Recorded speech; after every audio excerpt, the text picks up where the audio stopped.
আমরা পরে ফর্মালি জানাবো বলছি, আমার বলার কথা না। তারপর আপনারা ধরলেন, আপনারা দেখেন আমার সহকর্মী দীর্ঘদিন ধরে বললেন, না পরে পারলাম না, আমি আবেগ একটা দুইটা কথা বলে চলে যাবো।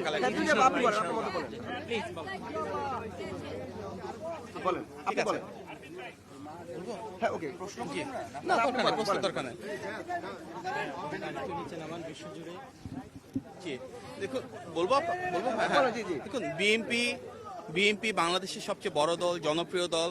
বিএনপির সাথে জড়িয়ে রয়েছে বাংলাদেশের অপামর জনসাধারণের আবেগ, আকাঙ্ক্ষা এবং অনুভূতি। গণমানুষের দল, তৃণমূলের ক্ষমতায়নের দল, বাংলাদেশের স্বাধীনতা, সার্বভৌমত্ব এবং জাতীয়তাবাদের ধারক এই রাজনৈতিক দলটির প্রতি জনগণের যে অসাধারণ ভালোবাসা রয়েছে তারই বহিঃপ্রকাশ এই নির্বাচন, যেখানে আমরা দেখেছি অপ্রতিরোধ নিরঙ্কুশ বিজয়। আজকের এই বিজয় শুধু বিএনপির না, এই বিজয় গণতন্ত্রের, এই বিজয় বাংলাদেশের।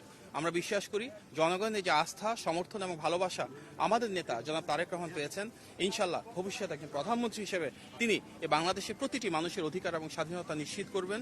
অবশ্যই নিশ্চিত করবেন রাষ্ট্রীয় মালিকানা, এবং আগামীর বিএনপি সরকার জনগণের সেই প্রত্যাশা প্রতিপালনের মাধ্যমে জবাবদিহিমূলক, স্বচ্ছ এবং জনবান্ধব সরকার ইনশাল্লাহ নিশ্চিত করবে। এই সরকার দীর্ঘ গণতান্ত্রিক পথযাত্রার পর অনেক গুম, খুন, হামলা, মামলা এবং মানবাধিকার লঙ্ঘনের উপর, অনেক শহীদের ত্যাগ সংগ্রামের উপর দাঁড়িয়ে রয়েছে। সুতরাং আমাদের নেতা ইনশাল্লাহ শহীদদের মায়েদের যে প্রত্যাশা সেটি পূরণ করবে এবং আগামী বাংলাদেশে প্রতিটি মানুষের ভাগ্যের পরিবর্তন করবে, সমস্যার সমাধান করবে, এই দেশের স্বাধীনতা, সার্বভৌমত্ব এবং গণতন্ত্র অটুট রাখবে। এটি আমাদের নেতা সুনিশ্চিত করবেন বলে আমরা বিশ্বাস করি। ধন্যবাদ। এটা হচ্ছে যে আজকে চেয়ারম্যান সাহেবের কোনো প্রোগ্রাম আছে কিনা, আমি শুনতে পাচ্ছি যে স্থগিত একটা বৈঠক হওয়ার কথা আছে, সেটা কখন নাগাদ হতে পারে?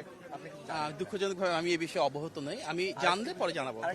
সেটা হচ্ছে যে সরকার গঠনের যে প্রক্রিয়া, শপথ গ্রহণ অনুষ্ঠান, সেই বিষয় নিয়ে কোনো সরকারের তরফ থেকে বা এখন পর্যন্ত কোনো ক্লিয়ারেন্স বা কোনো সময়সূচি? আমি ব্যক্তিগতভাবে এই প্রক্রিয়ার সাথে একেবারেই সম্পৃক্ত না। আমি অবহিত না, আমি অবহিত হইনি। যদি আমি অবহিত হই আমি আপনাকে জানাবো। প্রত্যাশার চ্যালেঞ্জ তৈরি হলো কিনা?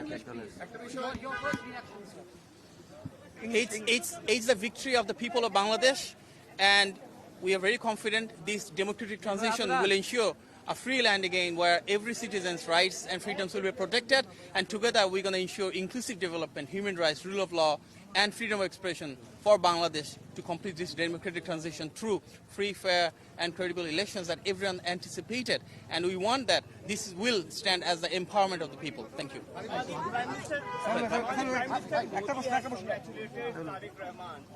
What is your response? We are grateful for that. This is a gracious gesture, and of course as the global leaders continue to pour with congratulations and greetings, we'll of course ensure it's reciprocal, and our leader will respond in due time. Thank you.